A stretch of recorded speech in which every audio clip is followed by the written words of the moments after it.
ಶರಣು ಶರಣಯ್ಯ ಅಡಳಟ್ಟಿ ಬಸವ ಶಿರೆವಳ ಭಕ್ತಿಗೆ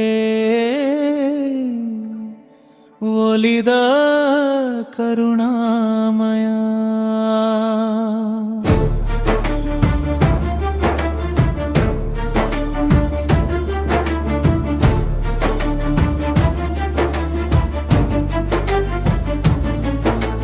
ಹಟ್ಟಿಯಲಿ ನೆಲೆಸಿದ ದಯಾಶೀಲ ದೇವ ನಿನ್ನ ಪಾದಕ್ಕೆ ಸಲ್ಲಿಸುವೆವು ಭಕ್ತಿಯ ಸೇವೆ.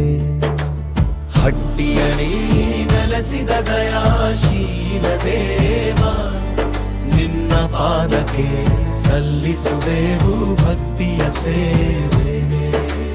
ಅಡಹಳ್ಳಿ ಗ್ರಾಮದ ಗೌಡರ ಮನೆ ತಾನ ಸೊಸೆಯಾಗಿ ಬಂದಳು ಶಿರೆವ್ವ ಗೌಡತಿ ಶರಣೆ. ಶಿಲೆಗಾವಿ ಬಸವಣ್ಣನ ರಾಜ್ಯ ಭಕ್ತಳು ನಿತ್ಯ ಸೇವೆಯ ಮಾಡಿ ಪುನೀತಳಾದವಳು.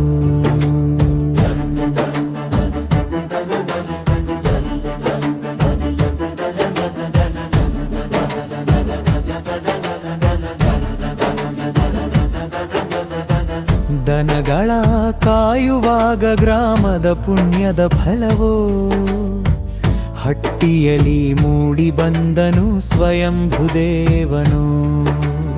ಅಂದಿನ ಗೌಡರ ಹಟ್ಟಿಯೇ ಇಂದು ಅಡಳಟ್ಟಿ, ಭಕ್ತರ ಪಾಲಿಗೆ ಇದುವೇ ಮುಕ್ತಿಯ ಮಾರ್ಗ. ಬಿಜಾಪುರ ಆದಿಲ ಶಾಹಿ ಅರಸನಿಗೆ ಸುದ್ದಿ ಮುಟ್ಟಿತು, ಬಸವಣ್ಣನ ಮಹಿಮೆಯ ಕಂಡು ಅಸೂಯೆ ಹುಟ್ಟಿತು. ಸರದಾರನ ಕಳುಹಿಸಿ ನನು ಮೂರ್ತಿಯ ನಾಶ ಮಾಡಲು, ಸೈನ್ಯವು ಬಿಡು ಬಿಟ್ಟಿತು ಝೆರಿ ಕಟ್ಟಿ ಗುಡ್ಡದ ಬಯಲಲು. ಶಿರೆವ್ವಳು ಪ್ರಾರ್ಥಿಸಿದಳು, ಬಸವ ನನ್ನಪ್ಪ ಬುದ್ಧಿಹೀನ ಈ ಸರದಾರನಿಗೆ ನೀನೆ ಪಾಠ ಕಲಿಸಪ್ಪ. ಪವಾಡವೋ ಎಂಬಂತೆ ಸರದಾರನು ಅಲ್ಲೇ ಮರಣಿಸಿದ, ಸೈನ್ಯವು ಹೆದರಿ ಓಡಲು ಬಸವಣ್ಣ ಜಯಶೀಲನಾದ. ಅಡಳಟ್ಟಿ ಗ್ರಾಮವಿದು ಕುಸ್ತಿ ಮಲ್ಲರ ತವರೂರು, ಮನೆಗೊಬ್ಬ ಪೈವಾನ ಹುಟ್ಟುವ ಶಕ್ತಿಯ ಬೀಡು. ಅಂತಾರಾಷ್ಟ್ರೀಯ ಮಟ್ಟದಲ್ಲಿ ಮೆಡಿದನು ರತನ ಕುಮಾರ, ಮಠಪತಿ ಮನೆತನದ ಕೀರ್ತಿ ತಂದ ಮಲ್ಲರ ಕುಮಾರ.